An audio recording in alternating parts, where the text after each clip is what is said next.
mwanaume anaweza kumwangalia mwanamke kwa kumtamani. Lakini hawezi kumwendea akamwambia nakutamani. Ataenda atamwambia nakupenda. Anaambia tunakupenda. Sawa?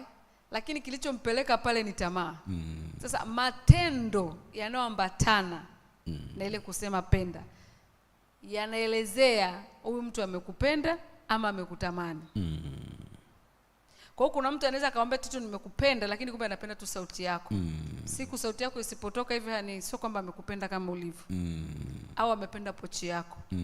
Amezungumza dada hapa. Bado ni kitu kile kile. Kwa ukipenda pasipo sababu nyingine ya material, utapenda tu moja kwa moja na utakuwa unajitoa kwa ajili yake kwa namna mbalimbali, hata muda wako, hata kumpigia simu, hata kumkumbuka umeshindaje, mambo vipi, sijakuona nimekumisi. Vitu kama hivyo vinakuwa automatically. Sasa kuna watu ambao wamependa kweli lakini wakaumizana. Wakashindwa kusameana. Ule upendo unaendelea kupoa mpaka unakufa kabisa. Lakini for the first place alimpenda sana kwa kumaanisha. Walipendana sana kwa kumaanisha.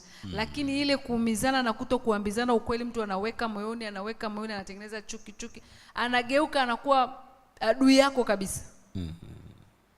Ndio hatari yenyewe.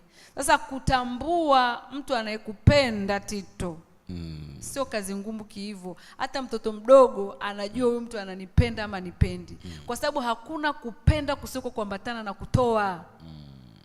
Hata namna anavyokuangalia tu ni utoaji. Namna anavyokusemesha ni utoaji. Anataka kudaka usianguke ni utoaji. Yaani kuna namna nyingi na kutosa lazima mtu akupe pesa. Lakini kuna namna ambavyo mtu anajitoa kwa ajili yako.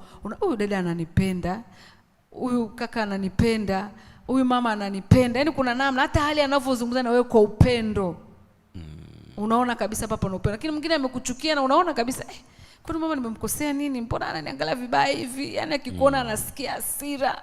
Kwa hiyo ni vitu ambavyo vinaonekana. Chuki inaonekana na upendo unaonekana. Hata sio vitu vya kutafuta kwa nguvu. Kwa vyovyote Tito, mtu ambaye anakupenda hawezi kukupenda kimya kimya. Hiyo ndio ipo given. Akikupenda atakuonyesha.